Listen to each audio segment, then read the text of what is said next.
American നഗരങ്ങൾ ഇന്ന് മാലിന്യ കൂമ്പാരങ്ങളാൽ വീർപ്പുമുട്ടുകയാണ്. വേനൽച്ചൂടിൽ ഈ മാലിന്യം അഴുകി ദുർഗന്ധം വമിക്കുകയും പല നഗരങ്ങളിലും വലിയ ആരോഗ്യ പ്രശ്നങ്ങൾക്ക് വഴിവെക്കുകയും ചെയ്യുന്നു.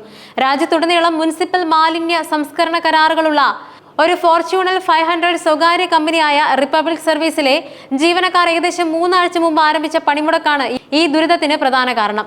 മാലിന്യം ശേഖരിക്കാൻ അവർ വിസമ്മതിച്ചതോടെ അമേരിക്കയുടെ പല ഭാഗങ്ങളും മാലിന്യത്തിൽ മുങ്ങുന്ന കാഴ്ചയാണ് കാണാൻ സാധിക്കുന്നത്.